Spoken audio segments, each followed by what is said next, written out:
Subscribe to Shakir Abidi Official. اعوذ باللہ من الشیطان الرجیم بسم اللہ الرحمن الرحیم وما ابرئ نفسی ان النفس لامارۃ بالسوء الا ما رحم ربی صدق اللہ العظیم۔ یہاں سے 13واں پارہ شروع ہو رہا ہے اور حضرت یوسف علیہ السلام کے واقعے کا، ان کے قصے کا درمیان کا حصہ ہے، بیچ کا حصہ ہے۔ 12 پارہ کے درمیان سے ہی اور اس کے اخیر میں آپ نے حضرت یوسف علیہ السلام کا وہ سارا قصہ سماعت کیا جو 12 پارہ کے ختم ہونے تک ذکر کیا گیا ہے۔ اگر آپ نے نہ سنا ہو تو وہاں ضرور سماعت فرما لیں کہ اللہ تبارک و تعالیٰ نے حضرت یوسف علیہ السلام کو انہی کی دعا کی وجہ سے قید میں پہنچا دیا۔ پھر وہاں جب قید میں تھے تو 2 آدمی اسی دن قید میں داخل ہوئے تھے، ان لوگوں نے بھی خواب دیکھا اور خواب دیکھ کر حضرت یوسف علیہ السلام سے انہوں نے تعبیر پوچھی۔ پھر انہوں نے بتا دیا ان کو، اور تعبیر بتا کر جس آدمی کے بارے میں حضرت یوسف علیہ السلام کو لگا کہ یہ آدمی آزاد ہو جائے گا اور اپنے بادشاہ کی پھر خدمت کرنے لگے گا، اسے پانی پلانے لگے گا، تو ان سے کہا کہ بھائی اذکرنی ربک، اپنے بادشاہ سے، اپنے مالک سے میرا تذکرہ کرنا کہ مجھے کیوں قید میں ڈالا گیا ہے۔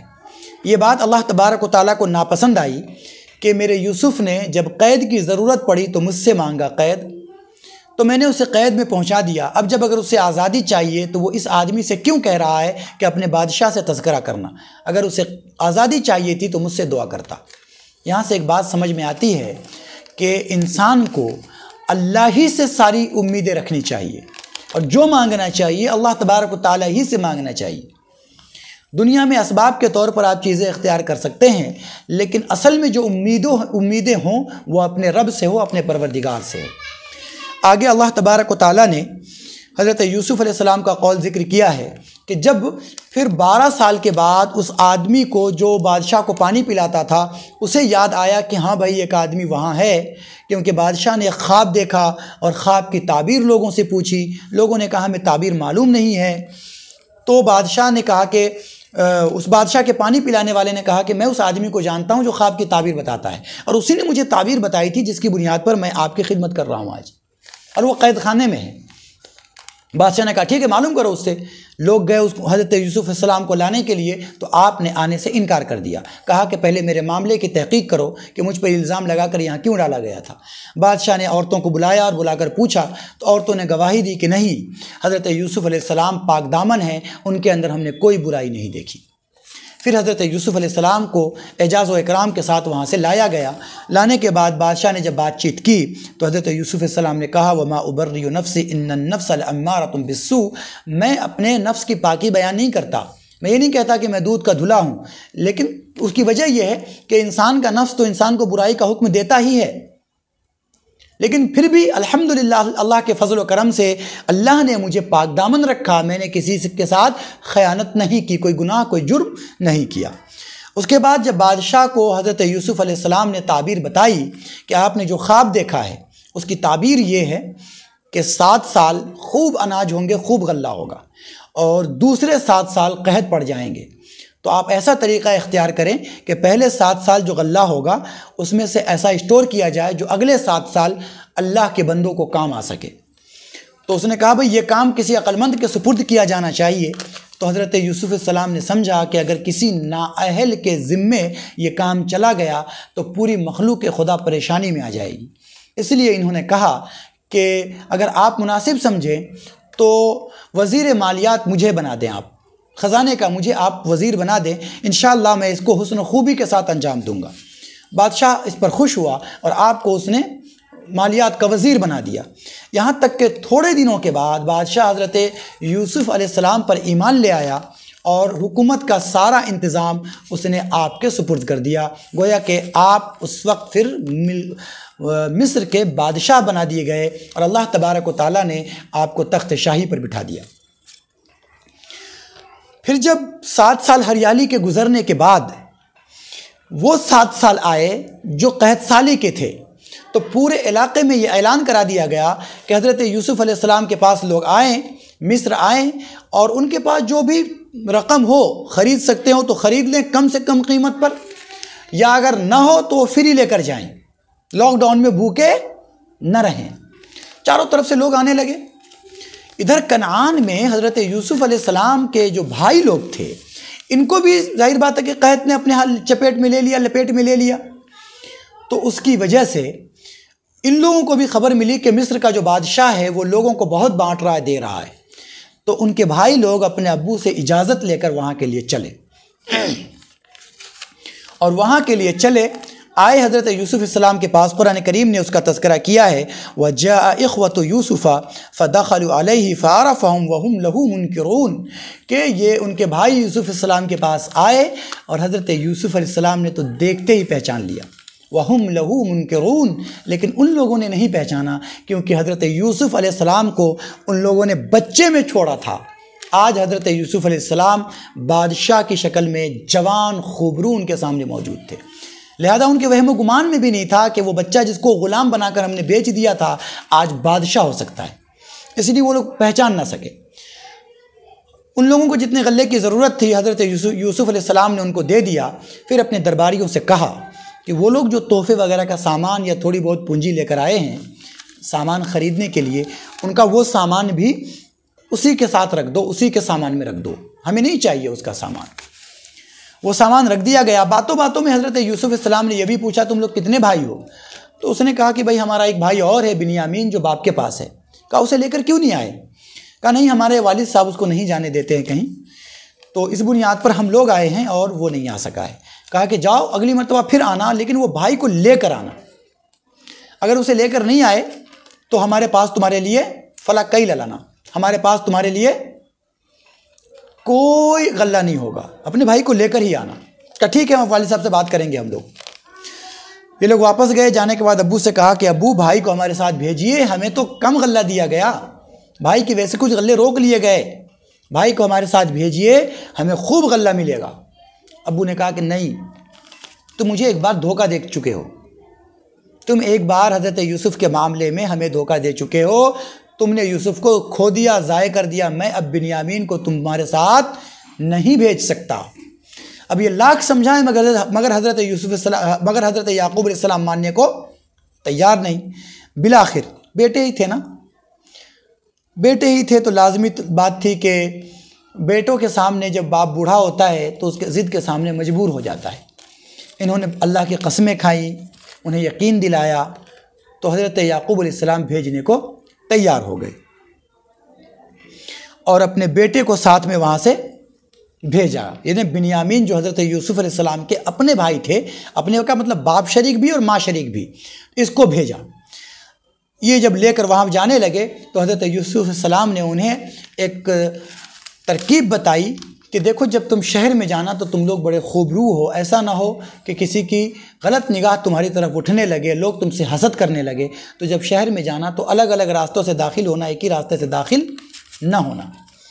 اللہ تعالیٰ نے اس کا تذکرہ کیا ہے، قال یا بنی لا تدخلوا من باب واحد وادخلوا من ابواب متفرقہ، کہ اے میرے بیٹو ایک ہی راستے سے نہیں جانا، جب مصر میں داخل ہونا تو وہاں پر الگ الگ راستوں سے داخل ہونا، تاکہ لوگ سمجھے کہ الگ الگ 2-2 3 کر کے مسافر ہیں. ایک ہی ساتھ رہو گے تو لوگوں کی نظر گڑ کے آئے گی تمہارے اوپر، لوگ تم سے حسد کر سکتے ہیں.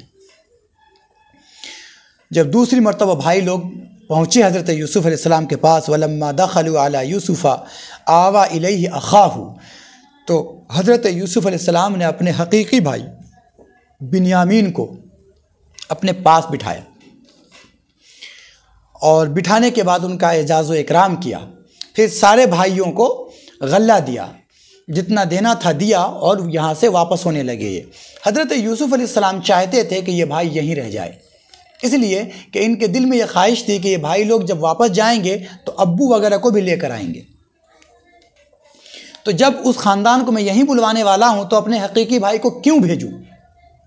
اس لیے حضرت یوسف علیہ السلام یہ چاہتے تھے کہ یہ بھائی یہیں رہ جائے، لیکن روک نہیں سکتے تھے، کوئی ایسا راستہ نہیں تھا.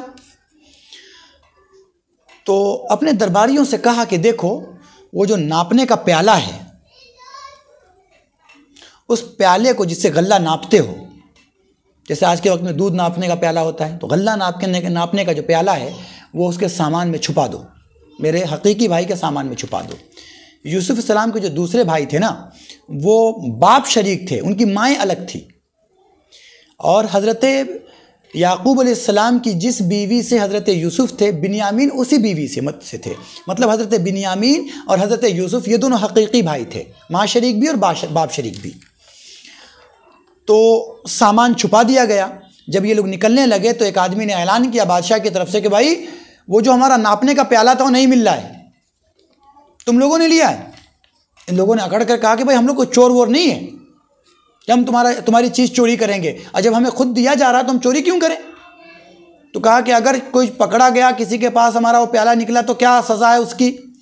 تو چونکہ حضرت یعقوب علیہ السلام کی شریعت میں چور کی سزا یہ تھی کہ جو بندہ چوری کرے گا اس کو اگر وہ پکڑا گیا تو اس کو 1 سال تک غلام بنا کر اپنے گھر میں رکھ لیا جائے گا۔ تو یوسف علیہ السلام کے بھائیوں نے کہا کہ ہاں چیک کر لیں سامان، اس کی سزا یہ ہوگی کہ اگر وہ چوری کرتا ہوا پکڑا گیا یا اس کے سامان سے اگر سامان نکلا چوری کا تو وہ 1 سال تک آپ کے یہاں غلام رہے گا، وہی اس کی سزا ہے۔ کیا ٹھیک ہے؟ سارے بھائیوں کا سامان چیک کیا گیا۔ اخیر میں جو حضرت یوسف علیہ السلام کے حقیقی بھائی تھے ان کا سامان چیک کیا گیا۔ جب چیک کیا گیا تو سامان سے وہ پیالہ باہر ہو گیا۔ کہا تم تو چوری کرتے ہو؟ تو ان کے بھائیوں نے کہا کہ اس نے چوری کی ہے اور اس کا ایک بھائی تھا یوسف، اس نے بھی چوری کی تھی۔ تو حضرت یوسف علیہ السلام کو یہ بات بہت بری لگی۔ وہ اصل میں ایک واقعہ یہ ہوا تھا کہ حضرت یوسف علیہ السلام کی والدہ کا انتقال ہو گیا تھا بچپن میں، تو آپ اپنے پھوپھی کے پاس پل کر بڑے ہوئے۔ جب 2-3 سال کے ہوئے اور حضرت یعقوب علیہ السلام ان کو اپنے پاس لے کر آنا چاہ رہے تھے تو حضرت یوسف سے پھوپھی کو بہت زیادہ محبت ہو گئی تھی۔ پھوپھی چاہتی تھی کہ یہ بچہ میرے ہی پاس رہے، لیکن حضرت یعقوب چھوڑنے کو تیار نہیں تھے۔ تو انہوں نے کیا کیا تھا کہ ایک چاندی کا پٹکا بیلٹ ٹائپ کا حضرت یوسف کے کمر میں باندھ دیا تھا، اور حضرت یعقوب لے کر ان کو گھر آ گئے۔ ادھر پھوپھی شور مچاتی ہوئی آئی کہ میرا پٹکا گم ہو گیا، پٹکا گم ہو گیا، پٹکا گم ہو گیا ہے۔ چیک کیا گیا تو حضرت یوسف کے کمر میں بندھا ہوا تھا وہ۔ تو کہا کہ بچے نے چوری کی ہے، لہٰذا 1 سال کے لیے مجھے لوٹا دو بچہ۔ تو حضرت یعقوب علیہ السلام سمجھ گئے کہ بچے نے چوری تھوڑی کی ہے، یہ تو میرے بہن کی محبت ہے جو اپنے بھتیجے کو اپنے ساتھ لے جانا چاہتی ہے۔ تو کہا ٹھیک ہے لے جاؤ۔ تو یہ بات حضرت یوسف علیہ السلام کے جو بڑے بھائی لوگ تھے وہ جانتے تھے، لیکن اس کے بعد بھی ان لوگوں نے یہ جملہ کہا کہ حضرت یوسف علیہ السلام نے چوری کی، حالانکہ وہ حقیقت جانتے تھے۔ تو اس لیے حضرت یوسف علیہ السلام کو بہت تکلیف ہوئی۔ خیر حضرت یوسف علیہ السلام نے اپنے دل کے اندر اس بات کو چھپا لیا۔ حضرت بنیامین کو روک لیا۔ بھائی لوگ جب واپس ہونے لگے تو کہا کہ بھائی جن کا جو بڑا بھائی تھا انہوں نے کہا کہ میں نہیں جانے والا، باپ کو کیا منہ دکھاؤ گے؟ پہلے ہی یوسف علیہ السلام کے معاملے میں تم کوتاہی کر چکے ہو۔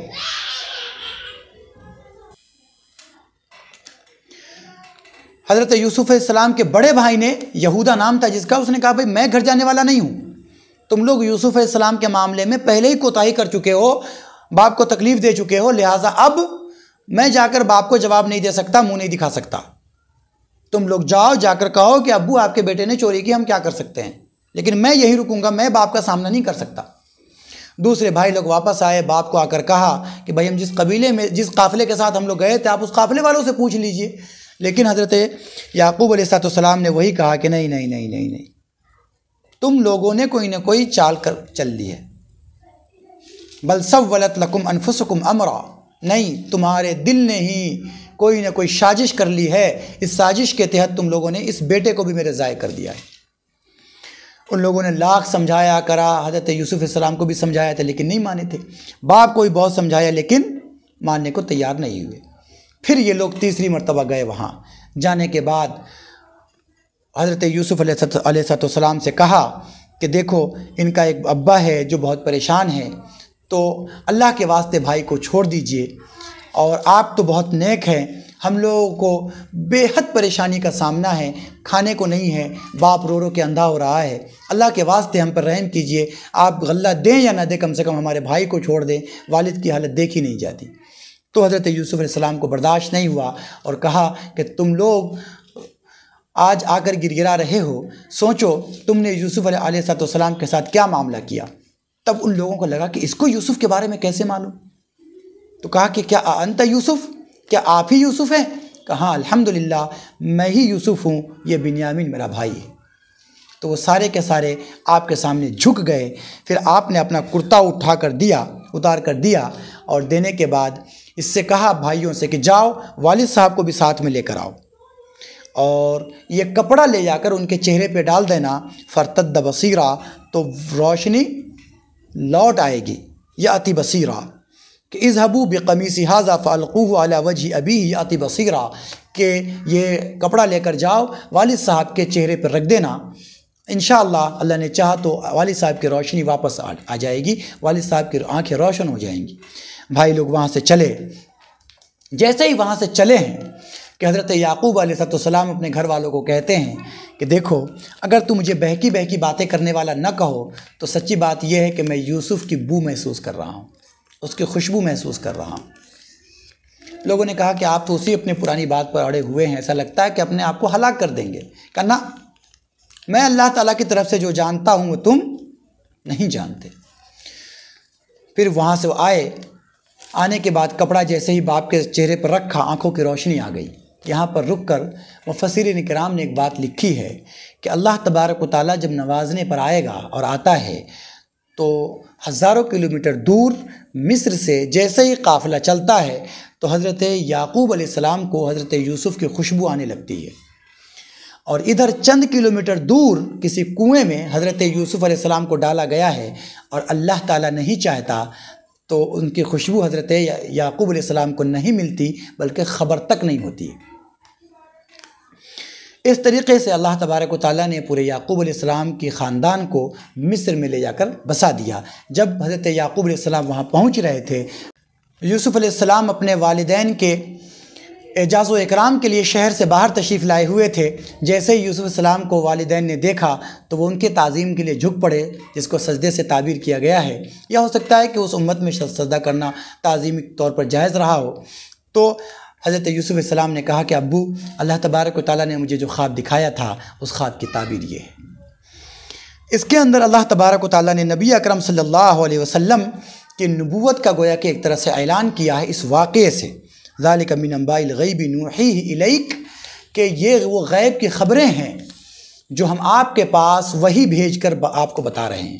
جس وقت یوسف علیہ السلام کے بھائیوں نے سارا کارنامہ انجام دیا تھا، آپ وہاں موجود نہیں تھے، اور چونکہ یہ سوال یہودیوں نے کیا تھا کہ یوسف علیہ السلام کا کیا واقعہ ہے، اگر آپ نبی ہیں تو ہمیں بتائیے، تو اللہ تبارک و تعالیٰ نے پوری تفصیل ذکر کر دی، جتنی تفصیل خود یہودیوں کو بھی معلوم نہیں تھی، ان کی کتابوں میں بھی اتنی تفصیل موجود نہیں تھی۔ تو اللہ تبارک و تعالیٰ نے پورا واقعہ ذکر کرنے کے بعد کہا ذالک من انباء الغیب نوحیہ الیک، کہ یہ وہ غیب کی خبریں تھیں جس کو ہم نے آپ کے پاس بھیجا ہے تاکہ یہ آپ کے نبوت اور آپ کی رسالت کے لیے دلیل بنے۔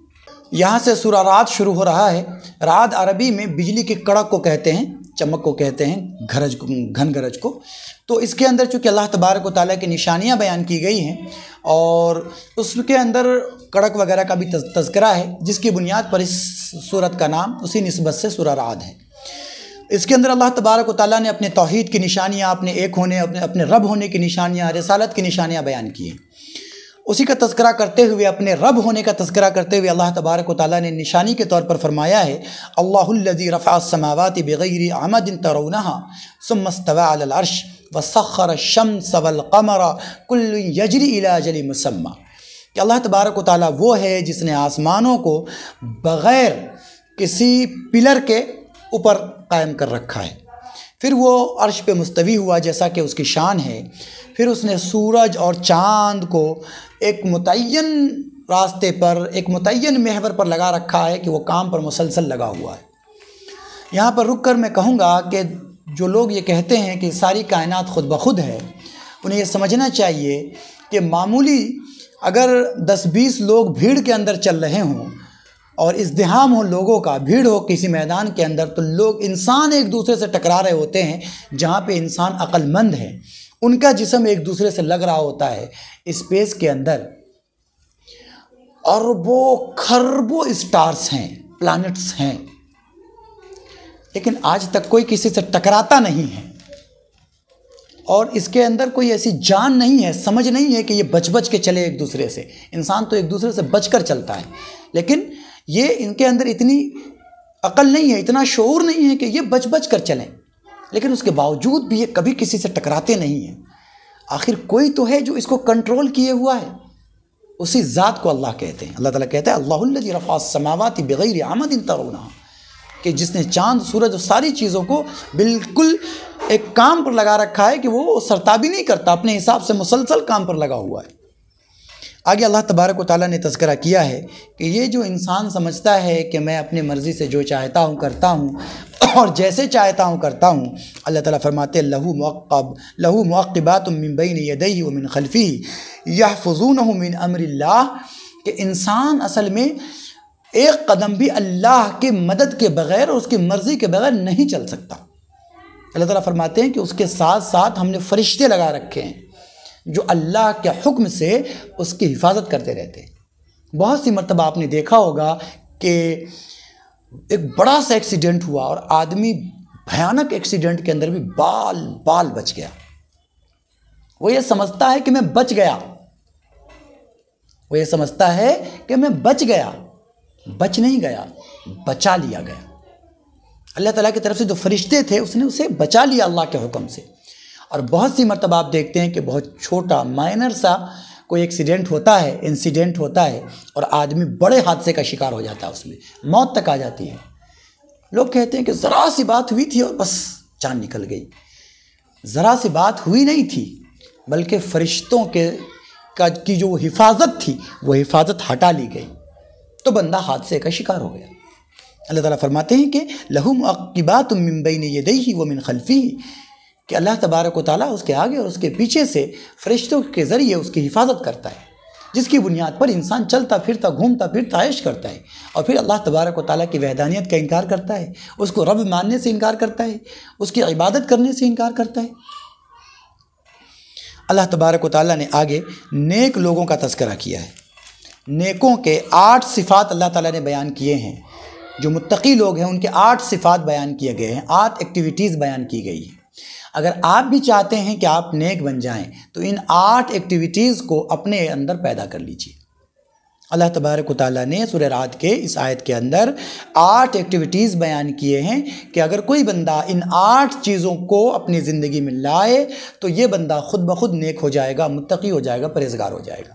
پہلے نمبر پر اللہ تبارک و تعالیٰ نے کہا ہے، قرآن کریم کی آیت ہے الذین یوفون بعہد اللہ ولا ینقضون المیثاق، کہ وہ لوگ جو اللہ تبارک و تعالیٰ سے کیے گئے وعدے کو پورا کرتے ہیں اور بدعہدی نہیں کرتے، وعدہ خلافی نہیں کرتے، اللہ کے وعدے کو توڑتے نہیں ہیں، یا کسی سے بھی کوئی وعدہ کرے اللہ کا نام لے کر اسے توڑتے نہیں ہیں، اللہ کے کیے گئے وعدے پر قائم رہتے ہیں۔ ایک کام۔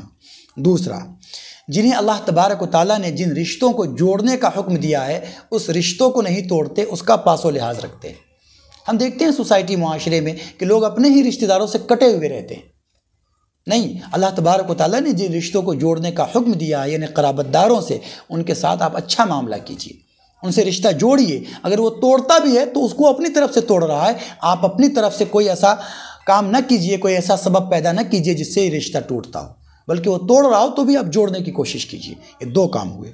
تیسرا کام کہ اپنے رب سے ڈرتے رہیے۔ کوئی بھی کام کرتے ہوئے یہ نہ سوچیے کہ لوگ کیا کہیں گے۔ ہم انسانوں کی ایک فطرت ہے کہ وہ لوگوں کے سامنے کوئی غلط کام کرتے ہوئے ڈرتا ہے کہ لوگ کیا کہیں گے، مگر اکیلے میں کوئی کام غلط کرتے ہوئے نہیں ڈرتا۔ وہ یہ نہیں سوچتا ہے کہ میرا رب کیا کہے گا۔ تو اپنے رب سے ڈریے جیسا کہ اس کے ڈرنے کا حق ہے، لوگوں کے سامنے ہی نہیں، اکیلے میں بھی۔ چوتھے نمبر پہ کہ قیامت میں جب بندہ حساب دے گا اللہ تبارک و تعالیٰ کو، اس دن کا خیال کیے رکھے، اس دن کی پکڑ سے بھی ڈرے کہ اگر میں اللہ کی نافرمانی کروں گا تو کل قیامت میں جب اللہ کے سامنے اپنا نام اعمال لے کر پیش ہوں گا تو کیا منہ دکھاؤں گا۔ اللہ نے اگر پوچھ لیا کہ یہ کام کیوں کیا تھا تو میں کیا جواب دوں گا، اس کا خیال رکھیں۔ 5ویں نمبر پر اللہ تبارک و تعالیٰ کی رضا کے لیے، اس کی خوشی کے لیے اگر کوئی پریشانی آ جائے تو صبر کرے۔ کسی کے ساتھ کوئی معاملہ غلط ہو جائے تو اللہ کی رضا کے لیے صبر سے کام لے۔ 6ٹھی صورت یہ ہے کہ نماز قائم کرتا رہے، نماز سے کہیں بھی مفر نہیں ہے، نماز ضرور قائم کرتا رہے۔ 7ویں چیز یہ ہے کہ اللہ نے جو اسے مال دیا ہے اس کو گن گن کر نہ رکھے، الذی جمع مالا وعددہ، کہ وہ لوگ جو مال جمع کرتے ہیں اور گن گن کر رکھتے ہیں، یہ گن گن کر نہ رکھے، بخالت نہ کرے، بلکہ اللہ نے جو مال اسے دیا ہے اس میں سے ظاہری طور پر لوگوں کو دکھا کر بھی خرچ کرے اور لوگوں سے چھپا کر بھی خرچ کرے، یعنی جہاں پر ضرورت ہو دکھا کر دینے کی تاکہ دوسرے لوگ بھی وہ دیکھ کر رغبت ہو اور دوسرے لوگ بھی دے، وہاں پر دکھا کر دے، اور جہاں پر لوگوں کو ایسی رغبت دلانا مقصود نہ ہو وہاں پر وہ چھپا کر اللہ کو راضی کرنے کے لیے خرچ کرے۔ تو ساتویں چیز یہ ہے کہ اللہ نے جو مال دیا ہے اس میں سے خرچ کرے، اور آٹھویں چیز یہ ہے کہ جو لوگ اس کے ساتھ ناروا سلوک کرے، بدسلوکی کرے، تو یہ بندہ اس کے ساتھ برابری میں بدسلوکی نہ کرے بلکہ اس کو پیار اور محبت سے ٹال دے، حسن سلوک کے ذریعے اس کو ٹال دے۔ یہ 8 کام اللہ تبارک و تعالیٰ نے سورہ رعد کی اس آیت کے اندر ارشاد فرمایا ہے کہ اگر کوئی بندہ ان 8 کاموں پر عمل کر لے گا تو انشاءاللہ ضرور وہ متقی ہو جائے گا۔ آگے اسی صورت کے اندر اللہ تبارک و تعالیٰ نے حضرت ابراہیم علیہ السلام کا واقعہ ذکر کیا ہے، اور ذکر کر کے کہا ہے کہ حضرت ابراہیم علیہ السلام کو ہم نے کہا کہ اپنے بیوی بچوں کو لے جا کر ایک ایسے آبادی میں لے جا کر چھوڑ دو جہاں زندگی کے کوئی آثار نہیں ہیں، یعنی خانہ کعبہ کے پاس، اور حضرت ابراہیم علیہ السلام نے اپنے بیٹوں کو اپنے بیٹے اور اپنی بیوی کو وہاں لے جا کر چھوڑ دیا، اور چھوڑنے کے بعد واپس چلے آئے اور اللہ تبارک و تعالیٰ سے دعا کی کہ پروردگار عالم اس شہر کو امن والا شہر بنائیے جہاں پر ہم نے اپنی بیوی اور بچے کو آباد کیا ہے، اے اللہ آپ کے گھر کے قریب ہم نے آباد کیا ہے، لہٰذا ان کو رزق عطا فرمائیے، فائنینشیلی اس کو مضبوط کیجئے، اے اللہ ان کو کبھی کسی چیز کی تکلیف نہ ہونے دیجئے۔ اس دعا کا یہ اثر ہے کہ آج دیکھ لیجئے کہ پوری دنیا میں کہیں کوئی پھل اگر ملتا ہے تو الحمدللہ دنیا کے کسی بھی علاقے میں وہ پھل پیدا ہوتا ہو، آپ کو مکہ مکرمہ میں وہ پھل انشاءاللہ مل جائے گا۔ اور ایک بات، آخری بات، کہ اللہ تبارک و تعالیٰ نے اسی صورت میں اور حضرت ابراہیم علیہ السلام کا تذکرہ کرتے ہوئے ہی ایک عجیب حکم ارشاد فرمایا ہے، ایک عجیب رول بتا دیا ہے کہ اگر انسان چاہتا ہے کہ اپنی زندگی کے اندر اس کے نعمتوں میں بڑھوتری ہو، اس کی نعمتیں بڑھ کے ملے اس کو، تو اس کے لیے اللہ تبارک و تعالیٰ نے ایک رول بتایا ہے، لَإِن شَكَرْتُمْ لَأَزِيدَنَّكُمْ، اگر تم میری نعمتوں کا شکریہ ادا کرو گے تو ہم لازمی طور پر تمہیں بڑھا کر دیں گے، وَلَئِن كَفَرْتُمْ، اور اگر تم انکار کرو گے تو یاد رکھو کہ ہماری پکڑ ایسی ہے کہ تم سے وہ نعمت چھین لی جائے گی، چاہے دنیا کے اندر چھین لی جائے یا آخرت میں تم اللہ کی رحمت سے محروم کر دیے جاؤ، لیکن اگر تم ناشکری کرو گے تو اس کی پکڑ ضرور ہوگی۔ اس لیے اللہ نے جو نعمتیں آپ کو دی ہیں، وہ صحت کی نعمت ہو، مال و دولت کی نعمت ہو، عقل و شعور کی نعمت ہو، اولاد کی نعمت ہو، گھر بار کی نعمت ہو، رشتہ دار کی نعمت ہو، علم و آگہی کی نعمت ہو، آنکھ اور کان اور ناک اور زبان کی نعمت ہو، ان ساری نعمتوں کا شکریہ ادا کیجیے۔ اللہ تبارک و تعالیٰ ان نعمتوں میں پائیداری عطا فرمائے گا، اس کو اور بڑھائے گا، اور اس کی شکر گزاری یہ ہے کہ آنکھ سے بندہ اچھی چیز دیکھے، قرآن کریم کی تلاوت کرے، ان آنکھ سے دوسرے کی مدد کرے، کان سے اچھی چیز سنے، قرآن کریم کی تلاوت سنے، زبان سے اچھی بات بولے، صحت سے لوگوں کے کام آئے، ذہن و دماغ سے اچھا سوچے، تو اللہ نے یہ مال و دولت ہے تو اس کو صحیح جگہ پر خرچ کرے، اولاد ہے تو دینی تعلیم دے، اللہ اس کے رسول کا نام لینے والا بنائے۔ تو اللہ نے جو نعمتیں دی ہیں ان ساری نعمتوں کا شکریہ ادا کیجئے، اللہ تعالیٰ ان نعمتوں کو آپ کو اور بڑھا کر عطا فرمائے گا اور اس کے اندر پائیداری بھی عطا فرمائے گا۔ Subscribe to Shakir Abidi Official.